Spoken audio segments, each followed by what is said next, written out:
This week on the podcast, we are hanging out with Valak once again as we talk about the latest entry in the Conjuring Universe, The Nun 2.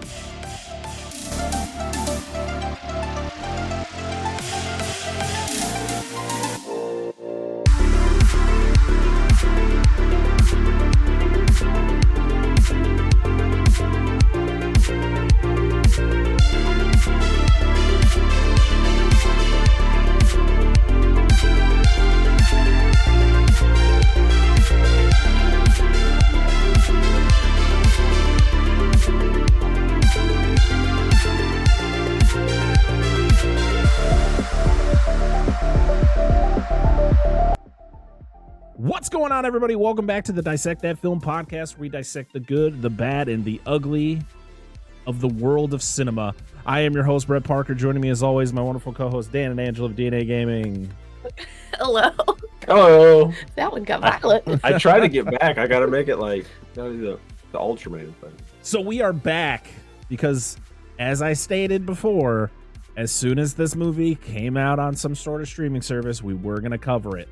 I didn't think it was going to be this soon, but to be honest, I shouldn't be surprised because movies do not last in theaters for very long, and they go on streaming services pretty quick. And this dropped on HBO Max or Max a few weeks ago. It's probably been a while, but I don't remember. But as soon as I saw it, I was like, well, I guess we got to do it. So we're here, covering it again. We're back talking about Valak and the Nun. We're back hanging out with Sister Irene in her adventures, and our good friend Frenchie. You know, it's the adventures of Irene and Frenchie. Well, his nickname is Frenchie, but it's more. They only say it once in this movie, but that's true. We're back. Like I said, didn't think it was going to be this soon, but we're here. So nothing stays on certain movie. Things barely even hit movie theaters anymore. Solo. It's like, fine, let's put it on the same day or just put it on a streaming service. Fuck the movie. It's like, thanks. And it's always the question, where is this movie going to lie in the whole wide world of the Conjuring Universe? Well, you're going to find out at the end of this episode. The Nun 2 was directed by Michael Chaves, who we've talked about twice already, as he directed two of the worst entries in the Conjuring Universe with The Curse of La Llorona and The Conjuring, The Devil Made Me Do It.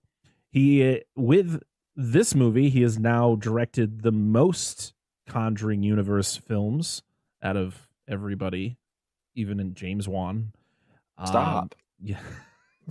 Just kidding. To be honest, please.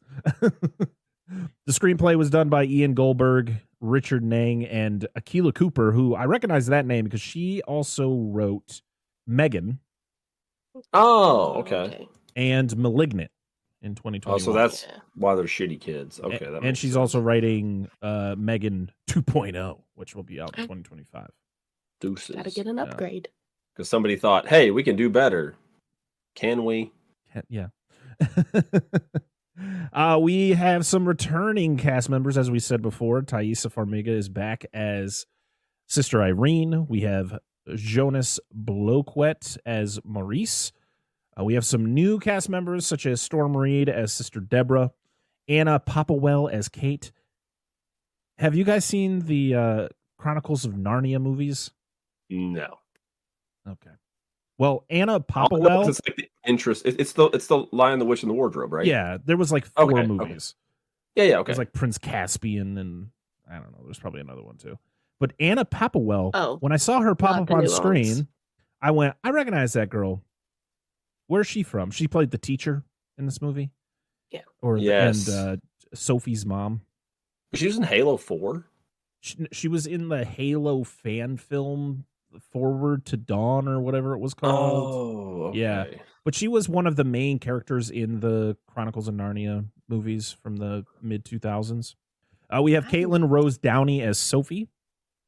We have Susan Burtish as Madame Loren, and that's about it for all of the main cast. Bonnie Aarons, of course, coming back to play the nun, the titular nun. The demon herself. The Nun 2. None will survive. Oh, That's a perfect tagline. Oh, that's great. Why? They should hire us for this. Why don't I don't Excuse me, understand why they Hollywood. don't. You're not on strikes anymore, so let's get this going, right? Give it about 6 months. Next thing it'll be the fucking grips on strike. They're not paying us enough for lighting. Actually, I think crew and all that crap I think that's all part of the actors stuff. I don't know. I'm just talking on my ass. I don't know. There's so many unions, so I wouldn't be surprised. Just pay the people. Just pay the people. Yeah, exactly. For the love of people. And stop replacing them with AI. Nobody gives a fuck about AI. Yeah, go ahead. I agree. The cinematography was done by Tristan Nyby, who also did the cinematography for the last Conjuring movie. The music was done by Marco Beltrami, who is well known for doing the music for the Scream films. Oh. And he did Terminator 3. I'm just naming movies that we've covered on the show. He did The Faculty, the first Resident Evil, and a movie that we're going to be covering with our good friends, the Flicks and Friends podcast, Hellboy. Oh, yeah, there you go. So, this was released September 8th, 2023. It ran at an hour and 50 minutes, which, to be honest, last night I was exhausted, and I saw that it was almost 2 hours long, and I went, oh, no. I didn't even notice how long it was. I mean, when I'm tired and I gotta watch a movie, I'm like, please be like an hour and a half, please. And then it's like almost 2 hours. I'm like, oh boy. But I made it through, and that's all I'll say. The budget for this was $38 million, and it made $268.1 million. So these movies continue to rake in the money. Like it's funny because The Nun was not well received, and we talked about on the show. It's not one of our worst films of this franchise, as we stated before. The two other movies that this director has done is like on the bottom of our list.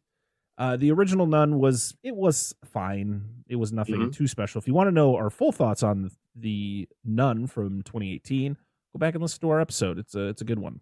But yeah, I mean, almost $300 million for a horror sequel to a movie that just wasn't well liked. It's pretty in good. A long line of like an existing franchise. Right. It's not even just like a random second movie. Right. So pretty wild. Of course, this is all of our first time watching this, so we really don't have we're not going to say anything until the end when we give our full thoughts on the movie. So let's get into the plot. Yes. Let's get into the dirty, baby. Let's plant them tomatoes. This movie opens up to a little boy running to church. He's kicking his soccer ball. We're in France in 1956, and he goes into this church, and you find out he's an altar boy, so he is tasked to go down to the basement to grab the communal wine, which is in the biggest jug ever, and I was just waiting for this kid to drop it. To be honest, I was like, oh, it's huge. I was like, what's he got there? Oh, it's wine. What the fuck kind of container is that? Oh, it's huge. So, of course, we see the mass happen, and he has to bring it back down, and this is when he sees that his soccer ball is like on top of the stool, and he's like, oh, that's a little weird. Takes the ball, pushes it aside, pushes the stool up against the shelf, puts the communal wine back up there, and then the ball comes back out. Dude. I was like, dude, I knew exactly what was going to happen. This gag has been done so many times in this fucking series. Anytime there is some sort of object that is just pushed into a dark room, you know that object is coming back out. Every time. I'm not going to lie, the opening scene, Angela's got the movie going here on the side. It just made me think of it. The opening scene where you see the kid running down the street to the church. Like, I was just half expecting, like, pre-World War I tank to come out of nowhere, like Extraordinary Gentlemen, and just like sort of running people down. Like, what is going on? They're not Bobbies. This is France. Oh, no. Here you are. Your comment about when he's looking down the corridor and it's dark. I don't remember what I said. You said you're half expecting Nazis to show up. Yeah, Nazis to show up. Like, guys, listen, you're about 15 years too late to be here. Just calm the fuck down. Like, guys, it's been over for like a decade. Like, what are we doing here? Franz, move it. So he gets distracted by the fact that the ball comes out, and he's you're just waiting. You're, at least for me, I'm just waiting for something to pop out of this room. And you hear a cracking noise, and the communal wine glass starts to crack, and then it explodes. Yeah. And he just says, "Yeah, I'm out of here." And he just books it up the stairs. Yeah. And he gets up there, and he runs into the father, and he asks him what's going on, and he's like, and then weird things start happening in the church, and I'm like, oh shit, the demon is inside the church, fucking inside the church. The demon is the church. Yeah. Just the whole church. You can hear like things happening on the sides, and then they start hearing like a boiling noise, and they look, and where the holy water is at the front of the church, it's boiling to the point that it just evaporates. And you're like, ah, damn. Okay.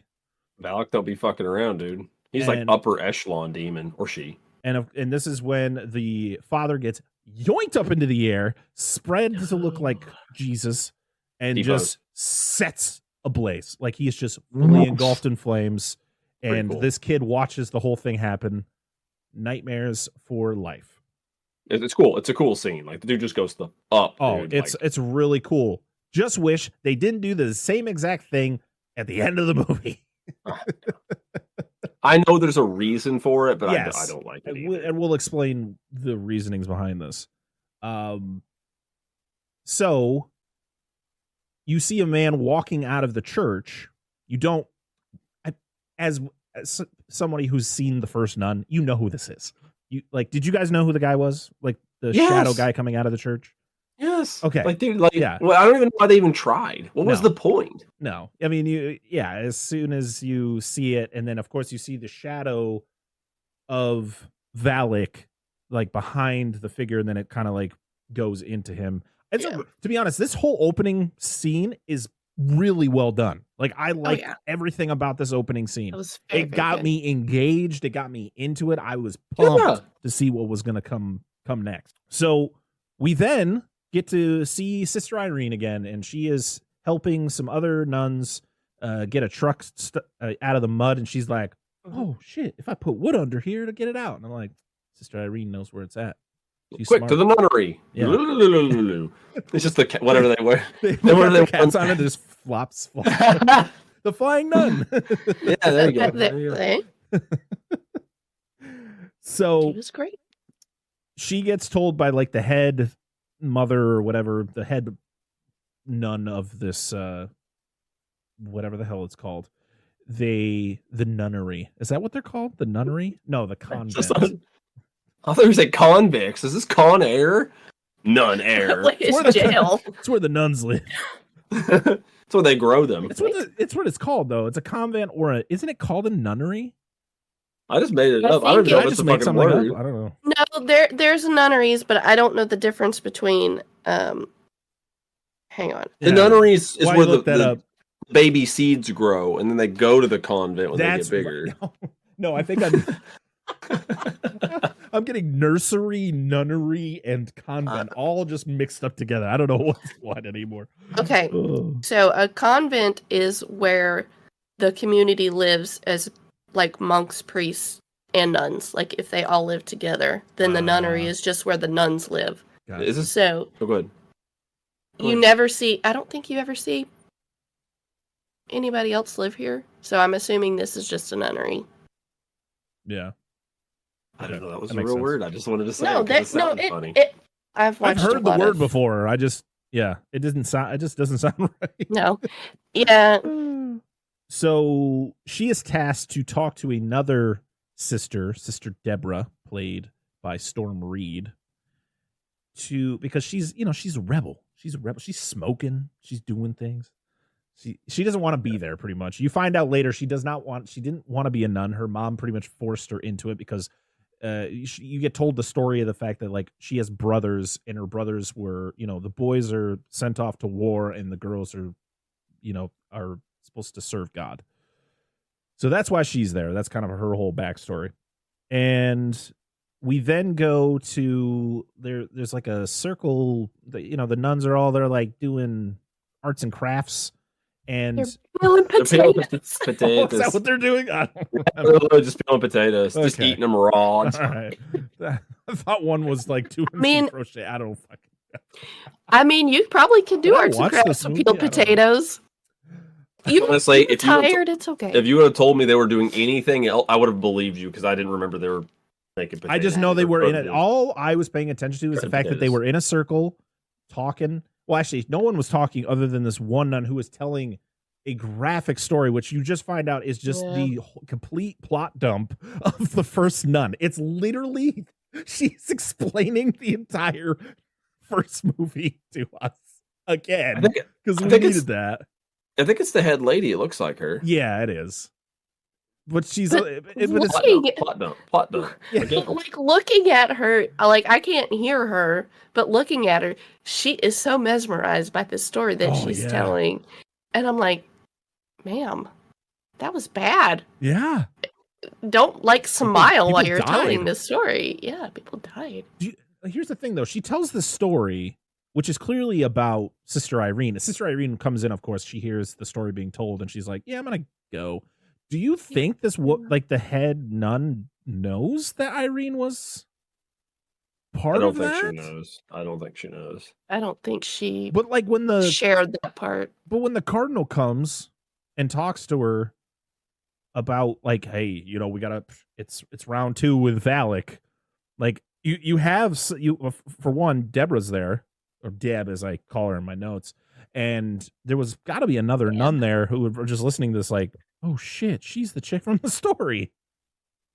But how do they know though? It could have been any nun. I don't know. They don't even really give us. It's all super vague, and she's I just put it together. She does say when she tells the story, because I don't know if Deb was the one who asked or just another nun who was like, oh well, what happened to the nun?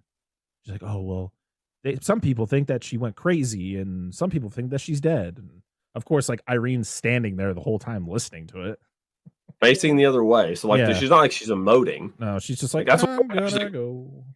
No. She's like, I know it's you. Something's up. How do you know? She was just standing there. We then jump to a. Is this just an all-girls school? Is that what this is? This is the boarding school. The boarding school. Yeah, it's boarding school. Dude, this is the thing. When this happened, I swear to God, I thought it was went to the past. There's no they doesn't tell you what's going on. You're just these smaller kids, and one of they kind of vaguely look like Irene, maybe possibly younger versions of her. Yeah, I thought it was flashback. This really anytime we were at the boarding school, it really reminded me of a Guillermo del Toro movie called The Devil's Backbone.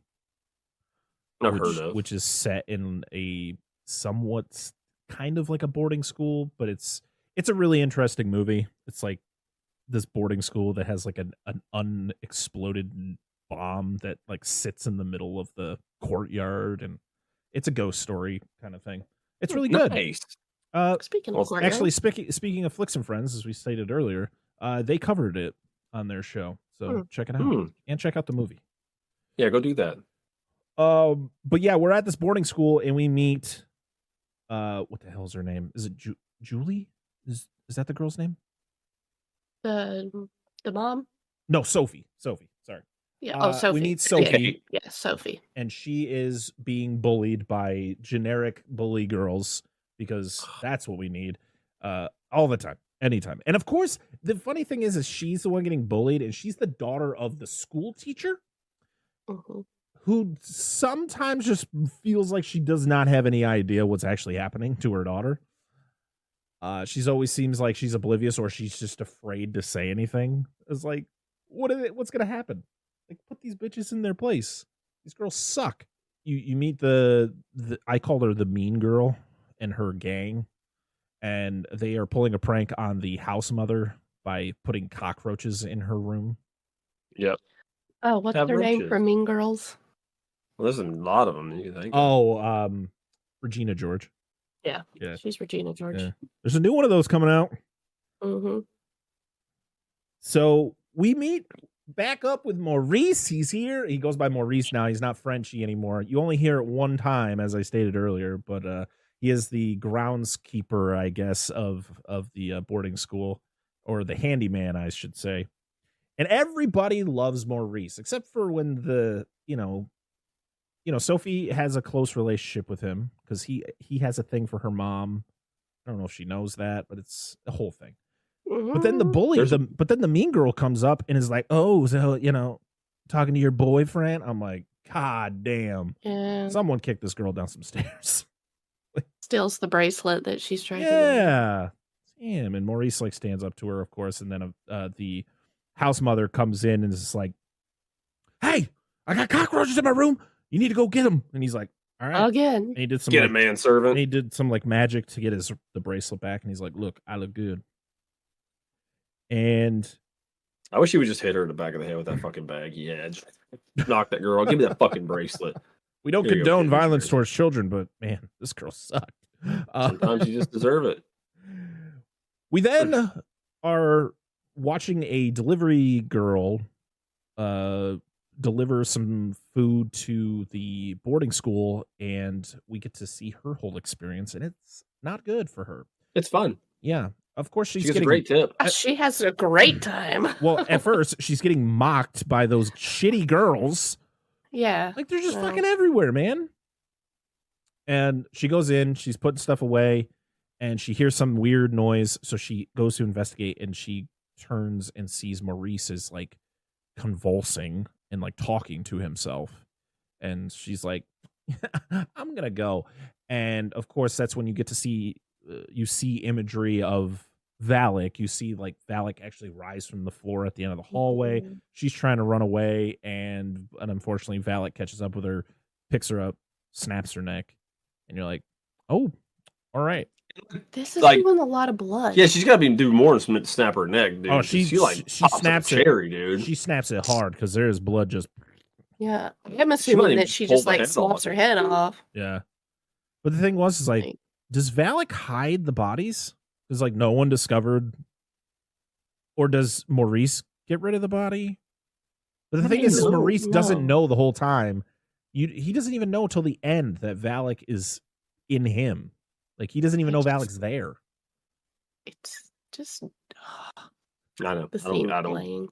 It's so good. Well, it does a good job of hiding itself. I mean, isn't that the best way of doing it? It's they just kind of lay like super low and like make. No, I your just want to host know why the unaware. body wasn't discovered.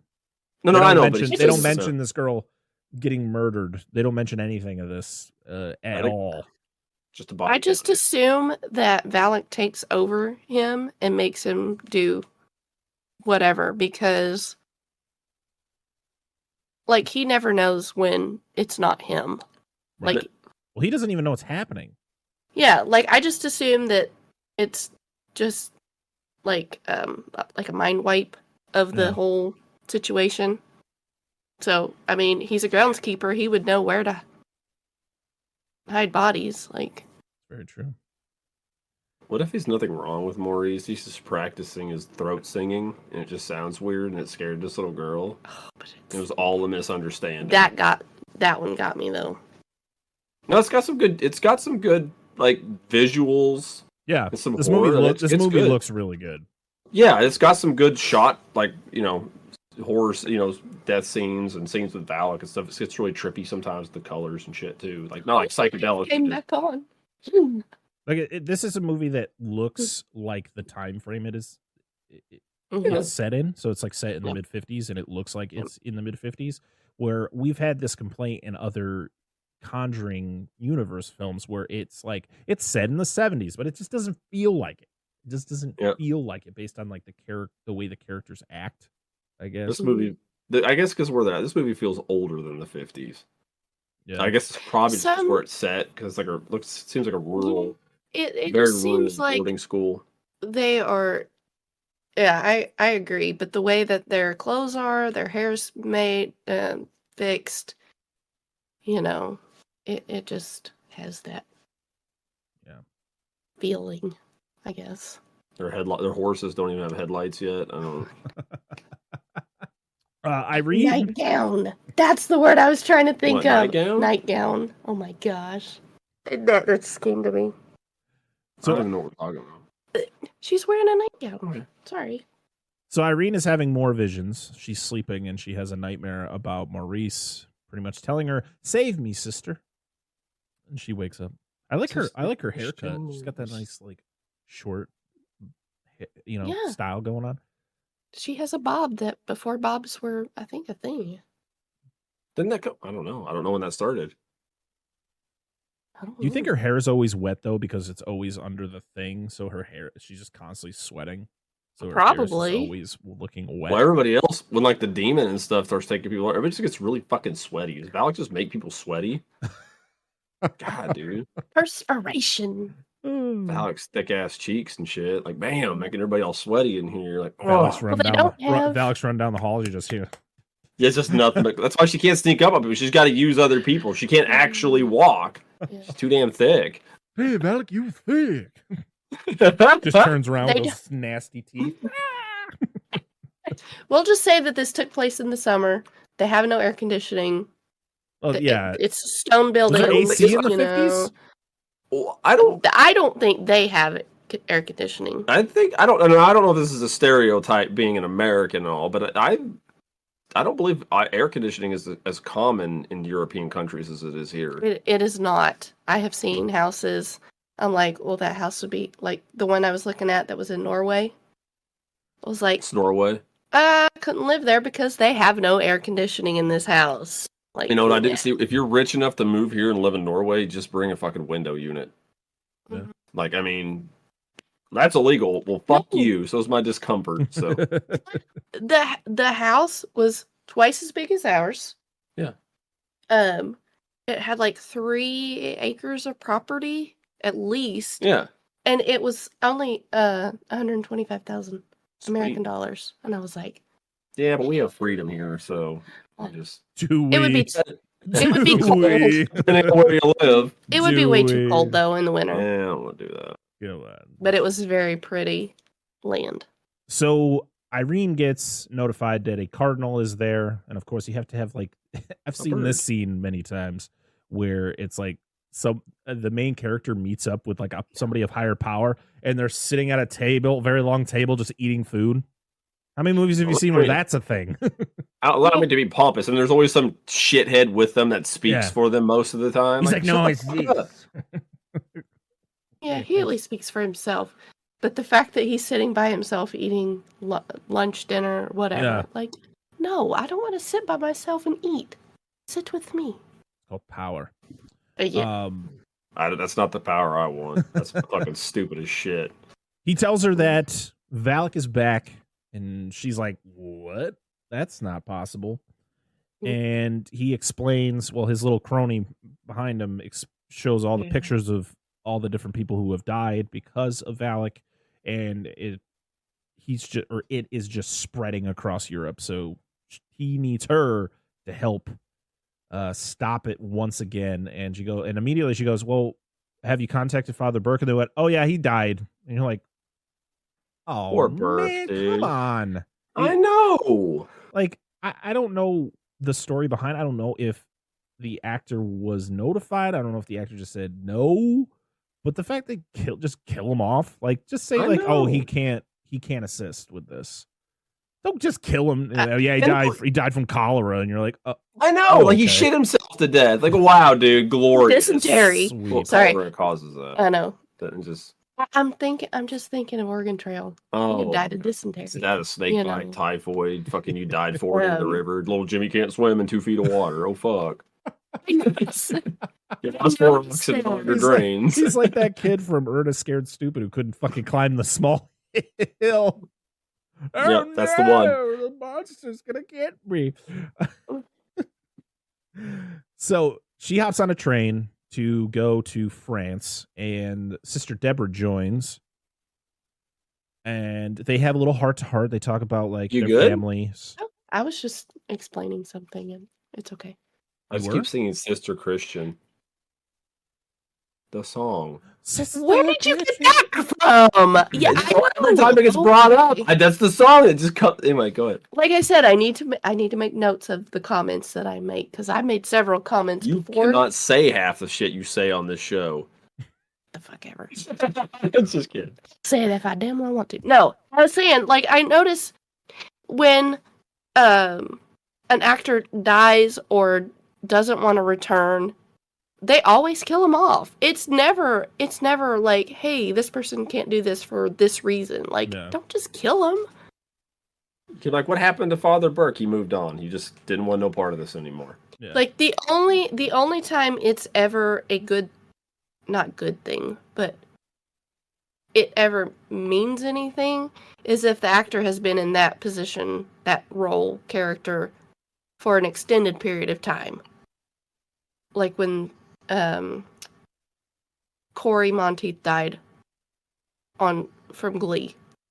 They did a thing to him.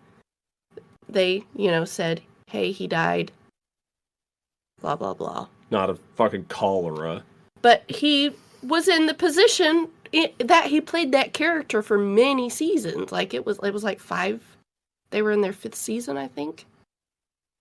I don't like remember. it was, but don't just kill him off because, hey, I don't want to come back in this character. Okay, bye, you're dead. It's happened many, many times. Yeah, way too many. No integrity. Make up something better. So, yeah, they have a little talk. They talk about their families. Deb talks about her family, as we talked about earlier. And her mom, specifically. She died in a fire. Who did? Deb's mom. I thought it was Irene. No, Irene's mom didn't die in a fire. Oh, yeah, Irene's mom got sent away. Yeah, Deb's mom died in a fire. Okay, well, I missed that. Yeah. All I remember is the conversation about the brothers going to war and her getting sent off to... Yeah, she didn't mention. She mentions it on the train thing because she's got that drawn picture of her mom. Oh, right. That's where they kind of connect a little bit more. They like their moment together on the train. So we're back at the boarding school where Maurice is helping fix a cabinet for the teacher, and the mean girls take Sophie to go play a game called Defy the Devil. Why would you go with these kids? They're shit asses. Why would you? I feel bad because it's like Sophie doesn't have any friends. And so even though these girls are just the worst to her, anytime she senses some sort of like, oh, they want to play with me, she's just going to do it. She's so young. She just wants friends. And even though these girls suck, she just wants that sense of friendship. And fortunately, they're the popular girls of this school, so she wants to fit in. And so many times I just wanted the head one to just get offed. I know! Just give it time. Gosh! Give it time. So the game is there's a stained glass window that has a goat in the middle. And when the sun shines through it, it turns the eye red. And pretty much you have to stare at the goat and never look away. Because if you look away, the goat will disappear and the devil will come. And the girls leave her and like lock her in the room. They like force her to stay in there, and this is where she starts seeing things. She sees a couple instances of Valak, popping up, and then you got the moment where at the door there's like a statue that's covered with a cloth, and the statue like pushes forward, and then you quickly see Valak, but then it turns into the statue as it crashes down. Yeah. Maurice shows up Good scene. and saves her, gets her out of there, and he explains to Sophie's mom like pretty much what happened, and she kind of just like she doesn't really do anything. She's just like, oh, those girls, they're not all bad. She doesn't really do much for most of this movie that I remember. No, she just looks at Maurice a lot with their bats her eyes. But when she first walks in the room, you see the statue move. Mm-hmm. Yeah, like that. I'm like, well, something bad's about Stone doesn't move like that. So Irene and Deb get to France, and they're investigating the church. They go to the church. They talk to the nun that's there currently about what happens. They see the pictures. This is when Irene has a vision where Jacques, the chapel boy, or what are they called? Choir boy? Yeah. He comes in and he's got something in his hand. It looks like a box. And this is when she then turns around and like the body of the father is there all burnt up, like standing there. And then of course she gets out of it. So they go down and they see a picture, a really creepy ass picture of a Saint Lucy, who is the patron saint of the blind, who was burned for her beliefs or something, and her eyes were taken. And so you see that same painting when the boy visits the first time with the wine. Yep. He's staring at that painting. Yep. Because I'm like, she has no eyes. And they're in the I'm bowl. like, oh, It's they're in the so bowl. creepy. Is this a real thing? So Saint whatever. Saint Lucy. She was murdered by pagans. They lit her on fire. Everybody's a pagan. For killing her, then. and they gouged out her eyes. So supposedly, Saint Lucy it's a real saint. Lucia of Syracuse, better known as Saint Lucy. Yeah. She is venerated as a saint in a lot of religions, or a lot of versions of Christianity. There's the painting. Okay. Who'd have thunk it? Eyeballs for the win, dude. And every painting that I'm seeing, she has eyeballs in a bowl. Don't worry, they'll bring her except back. for this one, it's They'll bring Lucy and the Saint, whatever her name is, Lucy or whatever, in the sequel, and she'll like laser eyes. But I remember when I saw this painting, when they're looking at it, and it's just black, and you're just like, ooh, just unsettling. Very interesting. Yeah. So they find out, though, that there was one other person at the church the day that the father was killed. And the nun pretty much, oh yeah, it's a guy. He has a nickname, or he's from Romania, and he has a nickname. And her and Irene say it together, like Frenchie, and it's like, oh shit! I mean, we all knew. It wasn't like a surprise. Yeah, we all knew he was involved, and so they need to figure out where the hell he is now. They find, and pretty much Irene is just like, oh, so that means that Valak is inside Maurice, and that Maurice, when he came back to save her in the first movie, she, became part of him. And we see it, of course, with the snake going down his throat and stuff. So we're back at the boarding school. The chapel is locked up, you find out, because the madam, her son died in there during the bombing raids during World War II. And so she just shut it off ever since then. She then, Sophie and her mom have a little talk, and then Sophie's mom leaves, but then she acts weird, where she's like, she looks and like the mom is just walking really like just straight ahead, not reacting to anything. She's like calling for her, and I'm like, don't follow her. Don't do it. And what does she do? She fucking follows her. Yeah, of course. Oh my God. She opens one of the doors, and it's the fucking Warren's hallway. Like, what? It's the scene from The Conjuring 2. I'm like, why? How? Gotta have the Warrens in here somewhere.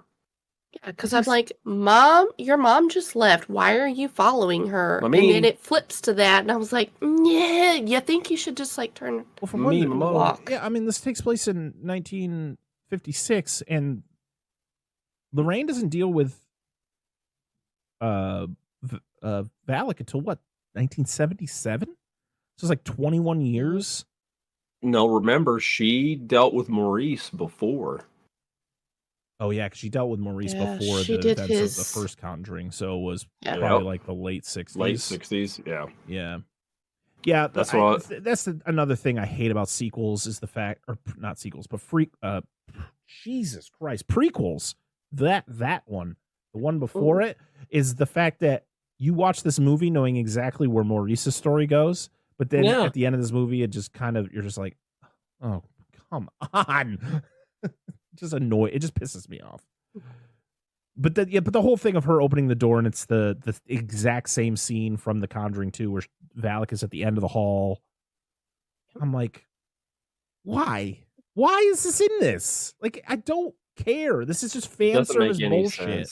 Yeah, that's all it is. And I didn't want that. I want this story, because it's a prequel, I want this to be its own thing. Yes, it does connect to the larger Conjuring universe, but like, I don't need, why? I need some explanation. Like, why is this even in here? It doesn't make sense. It's not even relevant. There's literally no relevance. If these people were connected to the Warren or had been to the Warren's house, it would make more sense. But obviously they can't because this is before that even happened. It's like the Disney universe, though. Like, how is all of this connected when every movie seems to take place in a different era? Like, they're not all set in the same year. Right. But yet you're made to believe that they're all connected? What do you mean, like the old animated ones? No. So,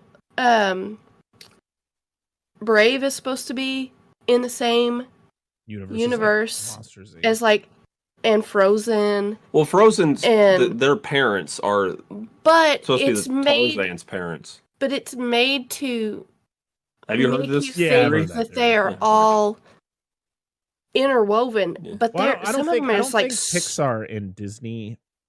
I don't think they link up. But it's like a big stretch for some of them. I don't think Brave and Frozen link up at all. It's just a big. Everything has to link up, okay? Everything has to connect in some way. No, we don't. I know, need that. but apparently they're all related, and I'm like, yeah, it's dumb. How? Very dumb. How? I don't know.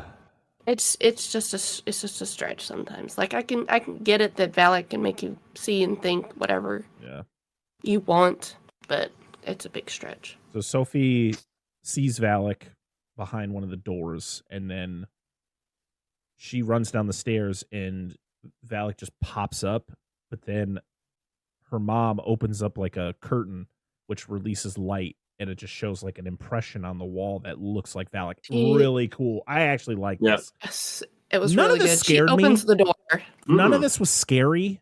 And I think that's another thing that I've complained about. That's what my biggest complaint was with the first Nun, was the fact that Valak is not scary in her own movies, because you were already scared of this entity in The Conjuring 2. Like, it was just all brought out in that movie. It just doesn't. The scares didn't work for me in this, but that shot was pretty cool. I do like the dark. You see her in the darkness, and then she opens up the curtain, and then it's just the impression. It seems like Valak is just turned into, like, what's the other demon that we mainly talk about in this? Fucking. But you don't talk about the Annabelle, the demon. Oh, right? Yeah. Like, that Malthus. Seems to be Malthus. Yeah, that one's, I was gonna say Mum-Ra, but that's not. I'm just thinking Beelzebub and Bathsheba and stuff like that. Thundercats. Yeah. Yes. But no, exactly. Like it seems like Valak is just supposed to be like the big bad, like, display of power one. Like, look how fucking strong, and it's not even scary. It's just cool that she does shit, and that's it. Like, keep doing your thing, Valak. 100%. So Irene runs into Jacques. He's playing soccer with his friends, and she asks about where his rosary went, because it wasn't with the body, and he said he took it when it all happened. And then she tries to continue to talk to him, but he's like, yeah, I'm going to go just blend in with my friends here. And then, of course, we start seeing, like, you can tell, like, things are being manipulated, because he's just, like, they all disappear. And then Jacques just, like, comes popping out of different places. And then she gets to a random newsstand. And this is when you get the whole, all the magazines or pages are turning, and then it ends up forming the outline of Valak. And I love this scene. It's really cool. Like, visually, aesthetically, it's really cool. So from what I've read, Michael Chaves, this was like a scene he wanted in the movie the most. Like, he was very excited about this whole sequence, but I guess it was so hard to do, because he's trying to get all the getting pages to, like, line up right, and the pages to look good. I don't know if there was probably some visual effects done to get this to look as crisp as it does. But he pretty much stated after the fact, he's like, if I knew how hard it was going to be to do this shot, I would have just not done it. But it was so good. It was pretty well done, but it was the whole thing where it's like, don't turn around. Don't turn around. Yeah. Don't turn around. And Valak, grabs her, causes her to, like, pass out. And this is when she gets taken to, like, the past, where she sees St. Lucy getting her eyes stabbed Yep. and about to be set ablaze. Yep. Take that, you wench. Yeah. So she kind of gets the idea of like, okay, so this is what Valak wants. Like she pretty much figures out what Valak ends up wanting, which is the eyes of St. Lucy. So the madam finds Maurice. He's literally staring at a door, just mumbling to himself. And she's like, hey man, you might want to go. And he's like, oh, I'm so sorry. I'm so sorry. And she's like, it's okay. Just go. And said that he was doing the thing like the girl from Hell House was doing, except for he was using his crotch to hit the instead of his head. He was hitting his head and not the head you think. Yeah. She's like, what's wrong with you? She's like, I'm sorry, I'm French. It's just what we did here. Like, what? A slight tap, just boom, boom. Sir, that's not, you're not even moving your head. What the, oh shit. He's like, oh, sorry. Oh, I'm so sorry. Just morning wood. Yeah. It happens to everyone. And not M-O-R, Totally it's normal, M-O-U-R. fuck you. Yep. Morning wood. It might be morning wood. Somebody's gonna... And this is when you get another scene that has been done a lot in horror movies, which is the I have dead childs. Demon is going to use said dead childs against me to end up killing me, which is what happens to the madam. She hears her son's voice. She goes in there. She sees him. She's like trying to talk to him or trying to get to him. Of course, he's like still dressed up in his altar boy outfit, and he's got the freaking smoke thing, and I don't know what it's called.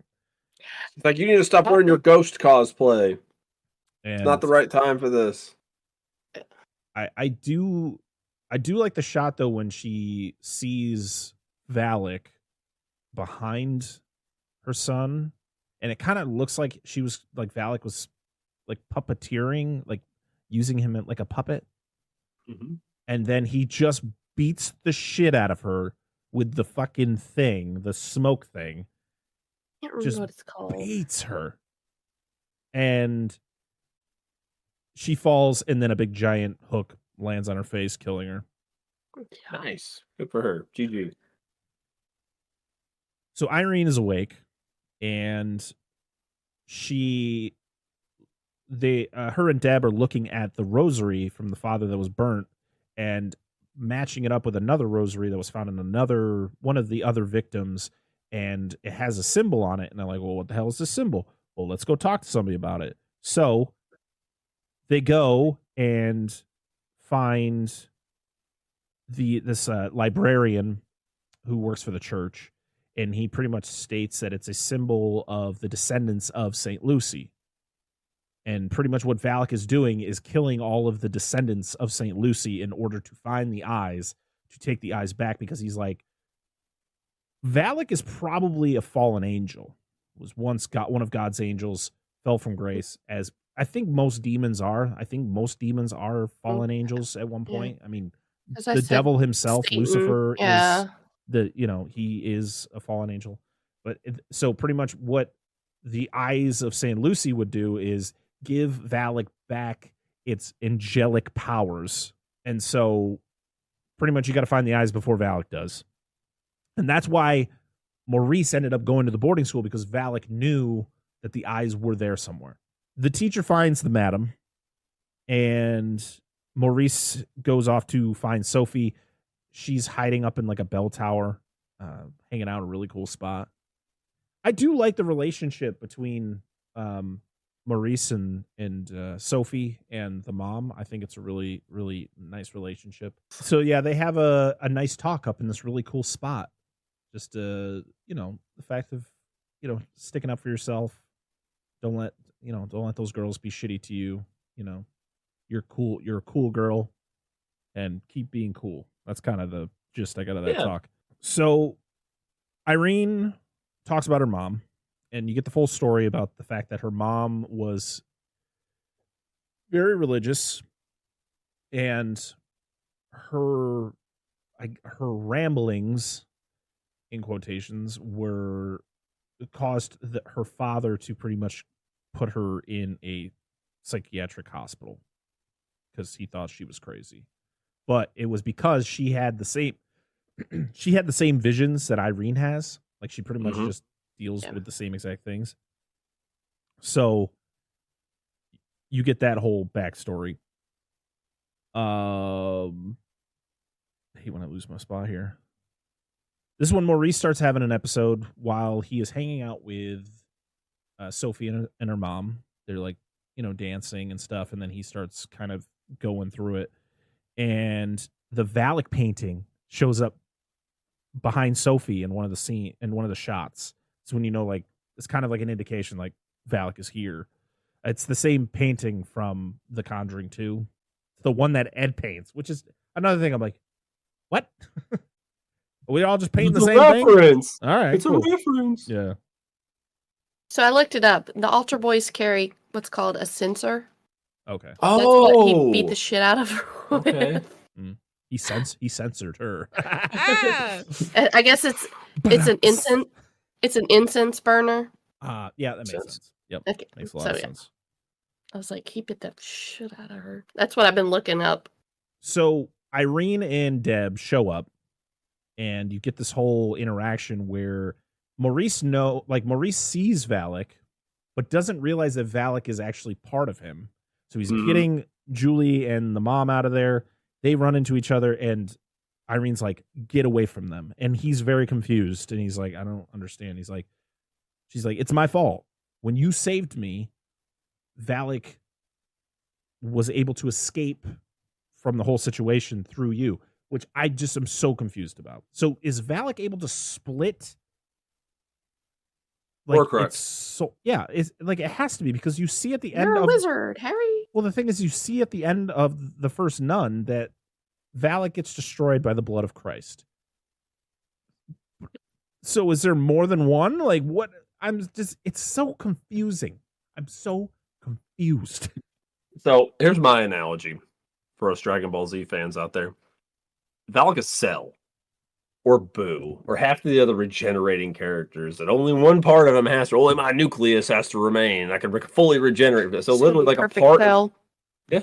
In the end. Yeah, she's Cell. It has to be. So just puts a part of her in there that she can literally regenerate from, and if her main body dies, it doesn't matter because she still has that one. And that's the only thing that makes any sense, because that's why not? Just assume that she didn't fully die. Listen. If this movie pans out the way it does, if the alleged blood of Christ, which is God, yeah. Well, no. Why wouldn't not that? Necessarily. Jesus isn't God. Jesus was just a disciple of God.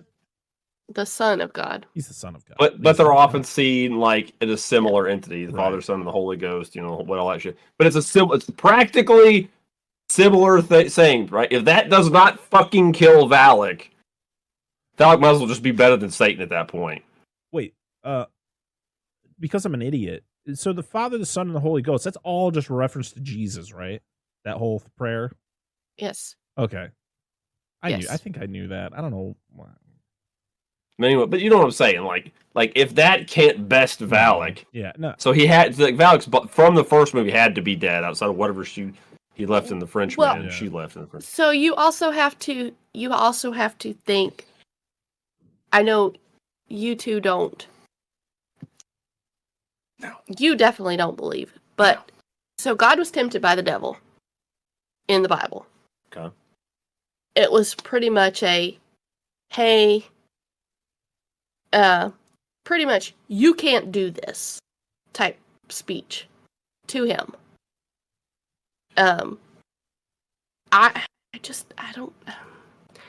It's hard for me to think that Valak was using other powers other than just, hey, you're typical, like, underling.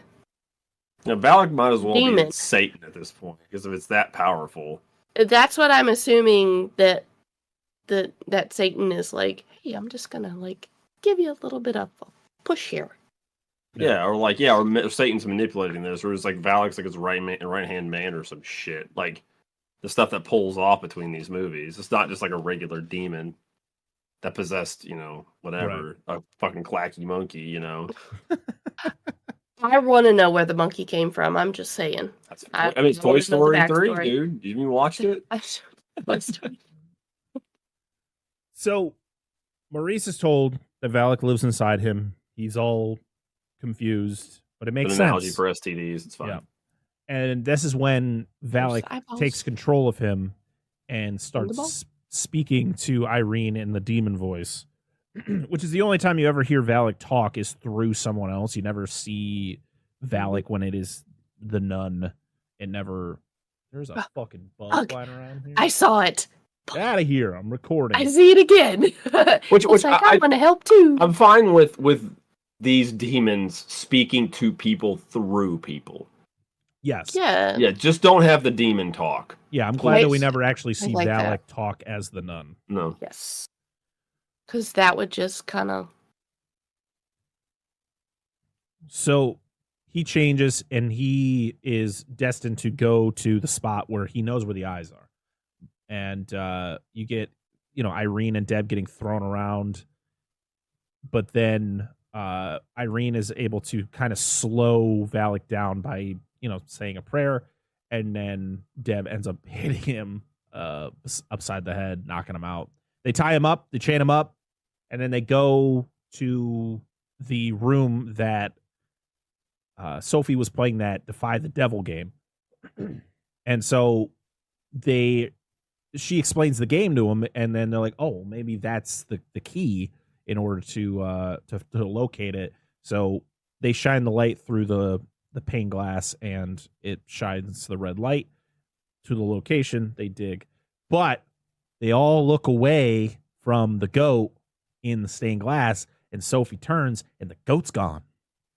And you're not supposed to look away. Yep. It all falls through, man. And of course, she is like, fuck. Yeah, that's a problem. I mean, that's the part of the don't look away part. I mean... Yeah. So Maurice gets loose. Doesn't take very long. He gets out of his chains and runs away. You all right, Dan? Yeah, I'm good. Let's wait for the part we're about to get to. It just made me think of something. So we then go upstairs where the main mean girl is making her underling go upstairs to investigate a noise that they're hearing. And I went, fuck you. I would not be this girl's friend no more. And I would have just told her no. No. What are you going to do? You going to make me go up there? You going to drag me up there? No, thank you. But she does anyways. It's a powerful word. But the girl ends up going because she's not very bright. They find the eyes in the room. She's blonde. We then go back, and the girl is slowly making her way up the stairs, and she runs into Deb. Damn it. And she's like, what are you doing? She's like, there's a noise upstairs, and I'm just trying to figure out what it is. And so Deb literally just stands there and just spins around in one spot and shines the light like 2 or 3 times, and then stops, and you see the first thing you see are the horns. Yeah. And I'm like, okay, what is this? She was not making her way downtown walking fast. No. That's all I could think about. Happened in Yeah, this is when Goatman attacks.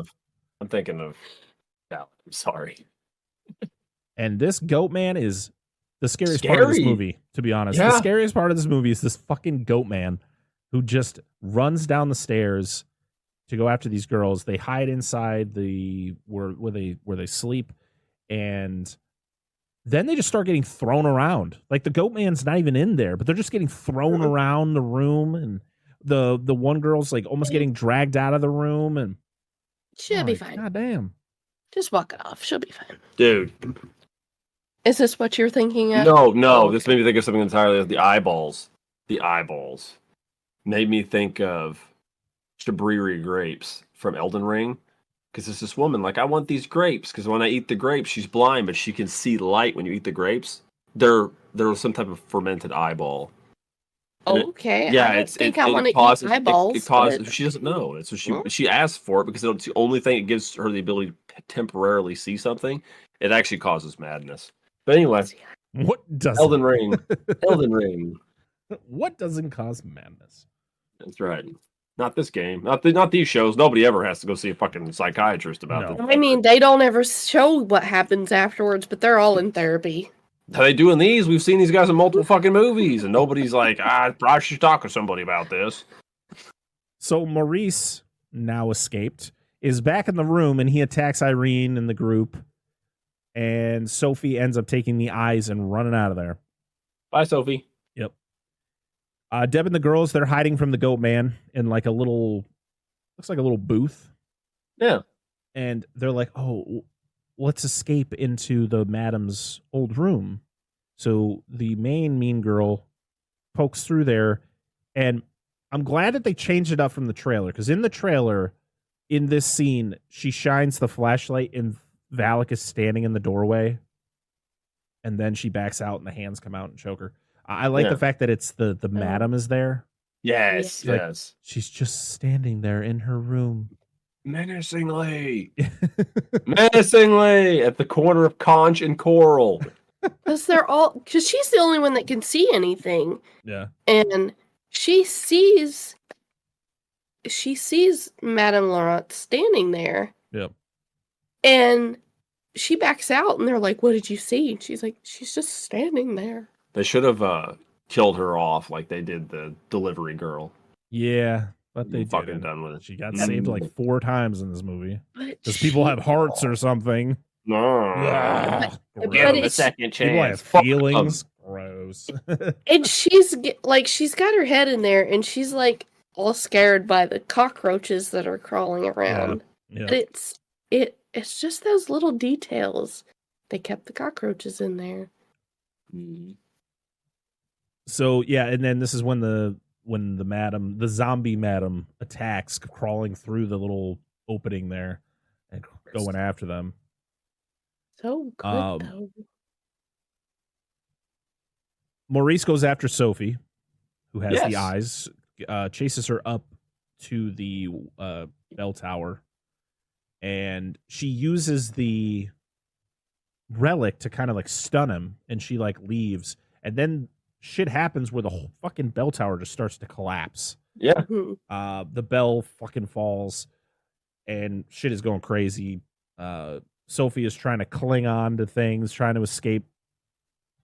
And Not Star Trek Klingon. no, not that kind of Klingon. And Maurice ends up falling. And Bye, Maurice. I just thought he was going to be dead. The plank of wood scene here reminded me of, for those of you who played it, the scene with the girl you try to rescue in the farm and with the town hall in Resident Evil 8, the village. It reminded me of that scene. So Irene ends up fending off Maurice, but Valak has other ideas to the point where Irene thought she stopped everything, but then Maurice ends up getting pretty much faking her out, takes the eyes, and now Valak has the eyes. And then the music cuts, and it's like, I am complete. Yes, you are fucked. Shit out of luck. Now I'm complete, and my cock you will suck. You know what that song is? Nobody knows that song? Oh, I know. Yep, it's Beelzebub just- by Tenacious D. Didn't think Well, you to would. be honest, I was going to guess it was a Tenacious D song. Yeah. Oh, fuck yes, dude. I did just, we were talking about this, the eyes, dude. Use the eyes to get the power back, and that's the song that I just thought I of. just wasn't thinking. I was like, I'm that doing you were this gonna when this quote part that. comes up. Oh, God, I know. had to. It's so good. So yeah, Valak has the eyes. That's not good. And to be honest, really, I like the shot of Valak regaining those angelic powers where it has like the halo, like the ray Light. of light around. But it's kind of around her. discolored. Yeah. It's cool. And It's of course, dope. like the eyes were always yellow, but they're like glowing. Yeah, yeah. Scary shit, dude. So the goat man's back, and they're hiding behind a door. And the mean girl, the head mean girl, she gets a freaking horn right through the chest. Yeah.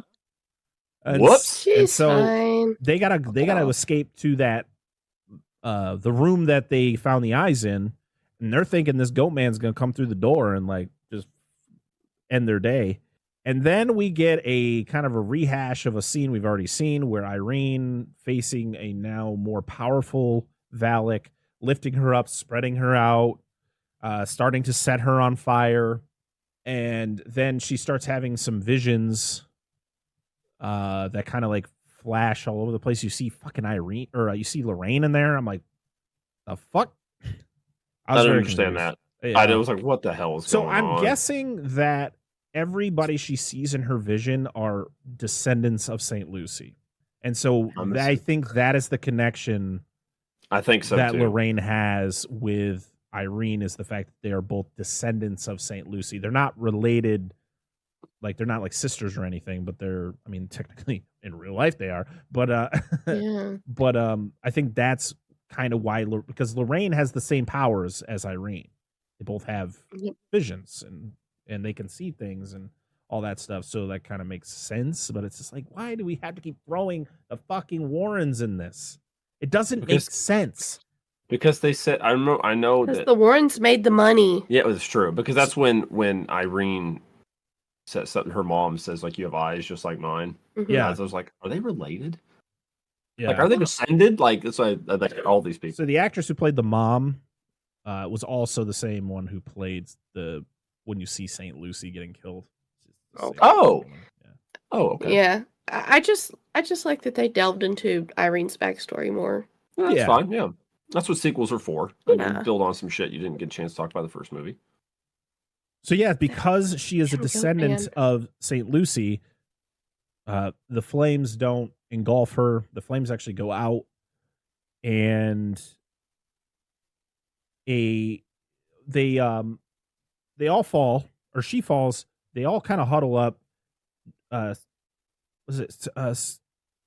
trying to get Sophie, or it's Maurice trying to grab Sophie. There's like spikes that Valak like shot up and out of the ground, and so Irene's like, pray with me to Deb, and so they do this prayer because they notice there are wine barrels all surrounding where Valak is, and so pretty much this prayer is going to change the wine inside the barrels to blood, which explode, engulfing Valak, killing Valak, or at least you think. And now the demon is gone, and the demon is out of Maurice, at least we think. And I know. I was gonna say because they referenced that earlier in the movie. It's when Irene and Deb are talking, like the first time they talk. She's like, I just can't buy the wine being turned, the blood of Christ. He's like, it's just part of what we do. Like, us believing makes it happen. So it's just this connection to that line earlier in the movie. It's the full circle. Yeah, I mean, I guess it's a smart idea, because the whole fact of like in church you're drinking wine that is the blood of Christ. So you do a prayer to actually turn the wine into blood. Because that's what they. What's so funny, Dan? I just think of Family Guy. When he goes to church, whoa, that's the blood of Christ. That dude must have been loaded. I'm sorry, I'm not trying to make fun of it. That's just the thing I think of. But I know there's a reason for it. That's what and I can't think of the name right now. Catholics do that? Well, we did it too. Did you do the wafer too? But we did grape juice. Okay, but you did the wafer thing, right? Well, yeah. Okay. So the wafers, it's what? Well, when you were a kid, right? They gave you grape juice. But they would give the adults wine, right? No, we were not Catholic. Oh. So what were you again? Everything, but Catholic. Everything but Catholic. No, I don't even. I know there's a name for it. I can't think of what it's called either. My brain right now can't think of anything specific. I mean, I don't hate this ending, but I'm also looking at this ending going, this is exactly the same way that Valak gets killed in the first one. It's the same way. It's exactly the blood of Christ. Like, it's just more communion. Blood. Yeah. That's what it's called. The union? Communion. I was like, I think that we all You eat a wafer, that's the body of Christ. You drink the grape juice, that's the blood of Christ. Oh, okay. Yeah, that's and you have to go through communion in order to actually do it or something like that, right? Well, like our churches always did it once a month. It was a once a month thing. I did it. Depends on what denomination you were. I've maybe done it twice in my life. Hey, we always had Welch's grape juice. Just saying. What was the wafer? It was good. Just a cracker. Like just a small cracker. Yeah, it was not very good. But it was just the symbolism. It wasn't what it tasted like. No, I never had wine. I never went to. Mom did one time. She went to a wedding and they did a communion at the wedding, and she's like, "That was so different." It's like, well. So Valak is gone, and for now, yeah, we see Maurice. His tomatoes came in. Tomatoes came in real nice. Hey. The tomato seeds that he used to plant those were the ones that Irene gave him when they depart after the first one. So, or in that like flashback scene. But of course, Maurice walks away with Sophie and her mom. I think her name was Kate. I just didn't care. And of course, like Irene's happy for him, but then she like kind of looks concerned. And you're like, yeah, because we know exactly what happens to Maurice. Yeah. Like, that's the thing that frustrates me about this movie is the fact of, like, we know the aftermath of, we know how Maurice ends. Like, he ends up, like, I think what, I don't remember who told it. I think it was Ed who talks about the whole case. The fact that, like, he killed his wife. And then, this was like the worst case for Lorraine and stuff like that. Yeah. So it was like, it's just disappointing because, like, to be honest, I was like, I kind of wanted Maurice to have a happy ending, but he's not going to, and it sucks. I think we were talking about this, and I already told Angela that the next one they do, almost maybe not the next movie they do, but they will do a follow up, and this will be that case. I hope so. I hope so, though. I want to see. I just want to see where it goes. I just want to see. I do too. How if you're gonna give us all this, just have it lead up, have it connect, and then fucking end this franchise. Yeah. Seriously, like this franchise needs to end. Like they're making another Conjuring. That may be this. Because that it has to be a Conjuring movie, right? Yeah, because it's but are they gonna go back in time? Are they gonna so they're gonna make a fourth Conjuring that's gonna be before the first? I don't like that. It could. I don't know. Fuck, who gives a shit? I think it's called The Conjuring Last Rites, so I'm guessing it's gonna be the last Conjuring movie, which I really hope so. Well, the only reason I say that is because it would tie this up. Because we've only seen snippets of this or heard of this. We've never actually seen the case. Yeah.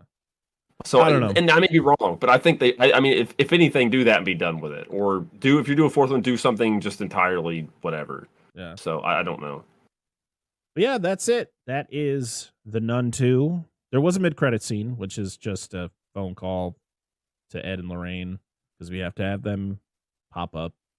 And that's why I felt that was the next movie. All outside of what they all talked about. So there was something I read where it's either them getting the phone call about the Maurice case, or it's just a phone call about the case that's going to take place for the Conjuring 4.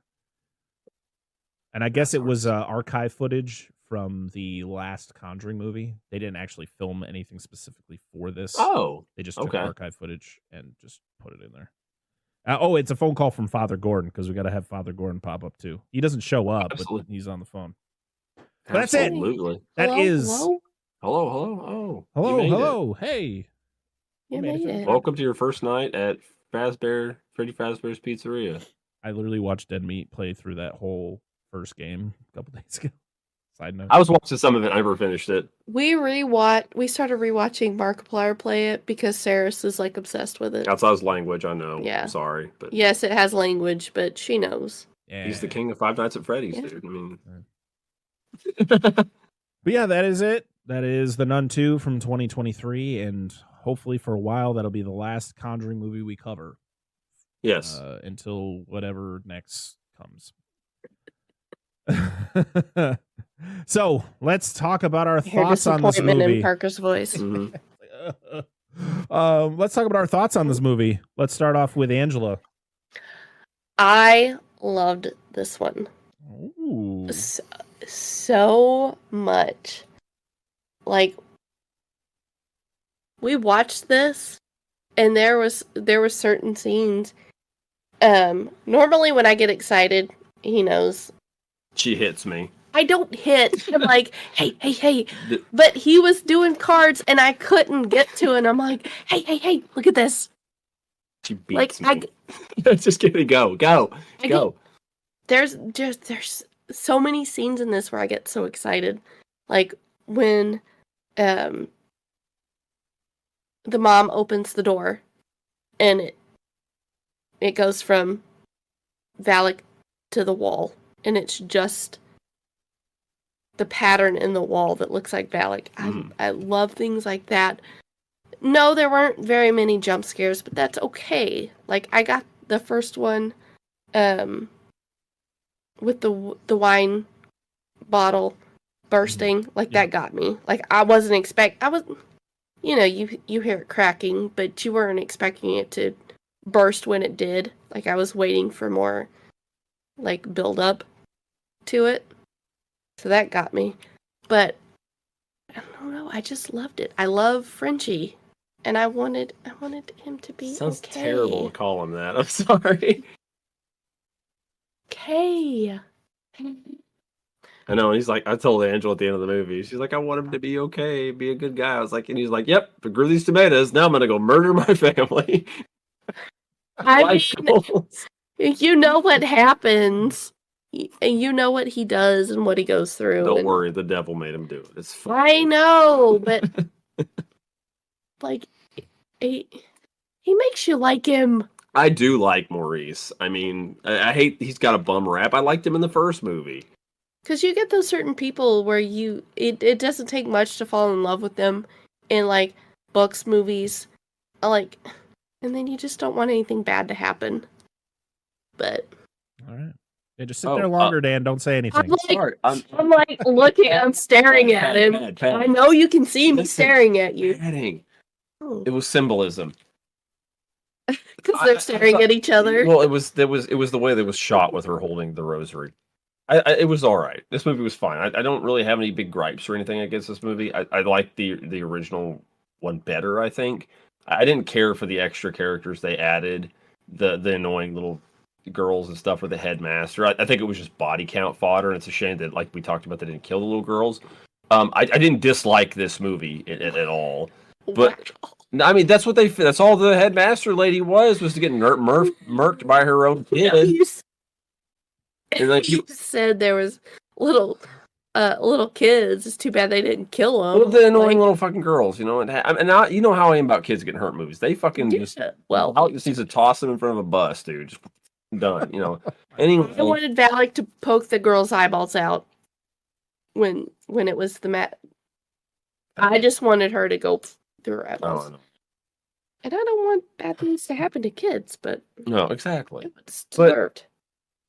There was some really cool shots. Like I liked the newsstand scene. I like the hallway scene and that cutout like Valak, and I liked how she like burst people into flames. There was some pretty decent violence in these movies, which again has seemed to have been escalating as these movies go on, especially when you find the head lady's corpse after she got taken out by the hook.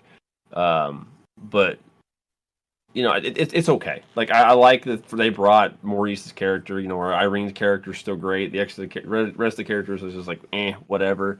But I wish Burke was back because I liked him.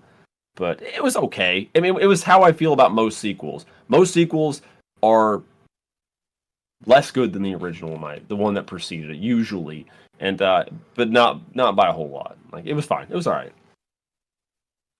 Yeah, I gotta say it's probably like on par with the first one for me. I think my biggest issue was the fact that Irene really didn't feel like she wasn't a part of it as much. Like she was on the outside, and it was a lot more focused on Maurice in that boarding school, which is fine because that's where Valak was. But you know, you kind of hyped up Irene being this main character, and she doesn't really do a lot up until the end of the movie. And you're like, oh, okay. I mean, I know she's like trying to investigate and trying to figure it all out, and then it's like, boom, she has all the information. She goes to Maurice and all that. Bing, bang, boom, whatever. Another problem, it's just not scary. Like there's no, and I've said it before, like horror movies don't really scare me anymore. But there are moments where I'll watch a horror movie and it can get you. It just gets you. Like you get the jump scares, or you get just like creepy or creepy, uneasy feeling. It just I didn't get any of that in this movie. Valak just doesn't do it for me anymore. Like it's such an it's so overplayed that it's like, oh well, like some of these shots are cool, but other than that, like the character just doesn't do it for me anymore. The performances are fine though. I think Bonnie Aarons as the nun, she does a great job. Oh yeah, fantastic. Yes. I hate to overlook her because she doesn't talk, but she's great. Like physical acting, we've talked about her before. She's good at looking creepy. Oh fuck yeah, she is. When you can use body language to convey what you want without talking, you're doing a great job. How long do they fuck up and they make her talk? Yeah. I don't care if they make her like growl or anything. Well, they do. She does growl when she like. Yeah. Like or scream. That's all she normally does. Yeah, but don't make her talk. No, we don't need that. Oh my god! I know what's going to happen in the third movie. I think somehow Irene and Mrs. Warren are going to team up. Sister, I wouldn't even be upset about it. It's going to be like Avenger style. It's gonna be like the Warrens / good people versus various possessed people. Miss Warren's gonna be like Sister Irene, and she's gonna be like literally. Yeah. Because they're. and Ed's just gonna be there. Yeah. And but like still doesn't work well. He's gonna play his guitar and sing like Elvis. He's gonna sing Elvis. Yeah. Fuck yeah, dude. But no, it's just gonna be them versus like Valak and all the other demon, like the hag from the first one and shit, the witch. It's all gonna. Yeah, it's fine. It's nothing special. It just seems like more of the same. I think the visuals look really good. I think the acting is done well. I just don't think the script is strong enough to. This wasn't strong enough. Like I feel like they were just repeating the same beats that they did in the prior movie. They made it a little bit more open than the first one was. It's fine. I missed the setting of the first one though. That creepy ass castle. Creepy castle. That was fucking sweet, really dude. Cool. Yeah, it's just it's fine. I didn't hate watching it. And, it could have been a lot worse. To be honest, I always like to watch a movie a second time, especially after we do the podcast, because then I can just sit down and watch it. Because I'm taking notes when I'm watching a movie, and this was my first time watching it, so I probably missed some things. So it'd be nice to go back and rewatch it again to maybe pick up on something that I could comment on later. But other than that, it was fine. All right, now we're gonna rank it. We're gonna add it to our numbered. We're gonna add it to our rankings. It's fine. No, you can. Dude, I'm glad we have differing opinions. I'm gonna let you guys determine where it is because I'll be outnumbered. I know where I'd put it, but so. But it's our rankings. Complaining. Mad Valak. So starting from the bottom, is The Nun 2 better than The Curse of La Llorona? Oh God, yes.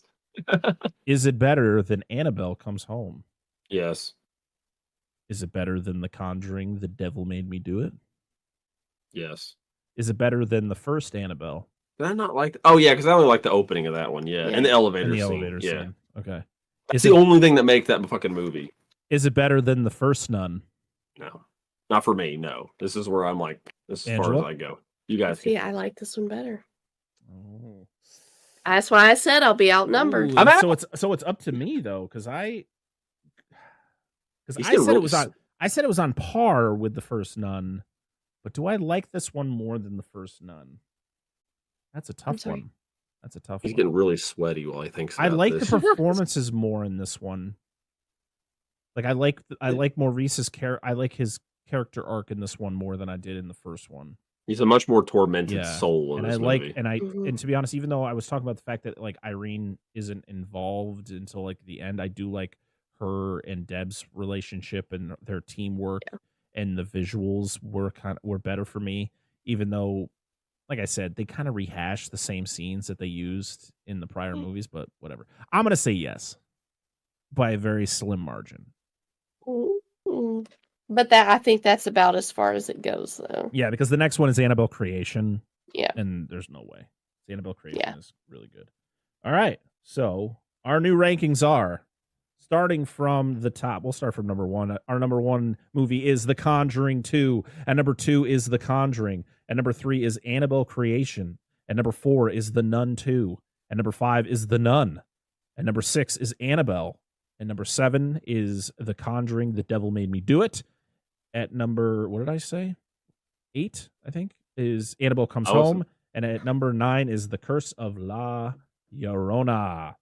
I will say the director did better than his last two movies. This is his best movie. You're on the way up. You're on your way up, dude. Yeah, this is his best movie of his Conjuring Universe films. Just keep that trend going. You'll probably direct the next one because nobody else is gonna fucking do it. So just keep aim for the stars, young man. I think they're all like, I'm out. Bye. We didn't get any comments on this movie, which is because nobody watched it. Yeah, it's okay. I'm just kidding. We got one. It was from Doom Generation, who just said, I've never seen any of these, but Tessa has seen them all. That's okay. Hey, that's fine. That's still a comment. Still a comment. So thank you. And yeah. So now let's talk about what we're doing next week, because next week is the start of our holiday favorites or Christmas favorites, whatever you want to call them. And as far as the eye can see. This is our third year doing it. And as you know, it's just like our Spooktober favorites, where each of us gets to choose a movie we cover for the month, Christmas themed or holiday themed. It can be, Hanukkah, Christmas, Kwanzaa, whatever type of movie. Usually it's Christmas, but what is it? It's Hana Christmica or something? Hana Christmica? What? Yeah. It involves them all. I just want to find next year I'm gonna pick a movie that's like horror related or something that has something to do with like Hanukkah or Kwanzaa or some shit, and like just something completely different. Listen, do it. Hell yeah. Dan, you brought us a Gundam movie. Yeah. Holy shit. Dude, like some dude posted on Twitter about that, and dude, like he's like, this is the only like Christmas movie related hill I'm gonna die on. It was Gundam Wing, and I retweeted. I was like, same. I was like, she got the mobile suits as a Christmas present. It's a pivotal to the plot. It's a fucking Christmas movie. But next week we are starting with Angela's pick. We are going to be talking about The Year Without a Santa Claus. We're covering another Rankin Bass classic. Which it will be our second time doing so, as we covered Rudolph the Red-Nosed Reindeer 2 years ago, and it was one of my favorite episodes we've ever done. We beat it with A Year Without a Santa Claus? No. Just wait, though. You will want to visually see this. I do want to say, too, to follow up with hers, I'm going to ask all the audience now, and I'm sure it will get brought up between now and then when we record, but I'm wondering, when you think of Santa Claus, what actor do you think of? Because I know who my answer is. I know what my answer is. Tim, the Tool Man, Taylor. Not for me. To be honest, that's my answer, because I think growing up, he's been Santa Claus. He's Santa Claus again. It was there. Yeah, he's good, dude. He's a good. There's a lot of great Santa Claus. I mean, fucking Kurt Russell was Santa Claus, and he was awesome. Goldberg was a Santa Claus. I want somebody to pick Jingle All the Way one year. Yes. Just to see. Yes. Oh Jesus. Fuck that movie, dude. So yes. hard. A Year Without a Santa Claus will be next week's movie. I'm so excited to do that. It's a good one. It's gonna be a Me good one. too. Yeah, so now for the end of show rigmarole, whatever word it is. Yeah. You can follow us at Dissect That Film on all the social medias. Twitter, Instagram, Facebook, TikTok. We have merch. Yeah, Dan's wearing our merch right now. You can go to not the correct season, but you can go to our TeePublic store, where we have that beautiful for all of our audio listeners. He's wearing our wonderful Spooktober themed With Vanna White over logo. here. I will be making a holiday themed logo, a Christmas themed logo for December. So make sure to check out our TeePublic store. They have sales all the time, so make sure to go over there and check that out. We also have a Patreon at patreon.com/dissect that film, or backward slash. I don't know what the fuck it's like. How's the slash go? Is it forward slash? I don't know. People say forward slash. I just say slash. You can figure it out. It is forward slash, right? Sorry to say. Yeah. DX. So patreon.com/dissect that film where we have I don't know. bonus material and early access to episodes when I'm not lazy and I actually get them up early. But we have a $1, a $3, and a $5 tier where you can support us there and help us out, pay for some stuff that we do for the podcast. All of it goes right back into the podcast, and we appreciate you very much. We are also very close to being able to hopefully monetize the YouTube, so that would be Nice. cool. That's still in the works. But yeah, that is it for us tonight. Thank you to all of our patrons. Thank you to everybody who listens to the show. You guys are amazing. You all make us continue to want to do this. We enjoy what we're doing, and we enjoy the fact that you enjoy what we're doing. So thank you very much. Thank you. Until next time, I'm Brett Parker. That is Dan and Angela of DNA Gaming. We are Dissect That Film, and this has been the Dissect That Film Podcast, episode 135. See y'all again next time. Bye-bye. Bye. Bye.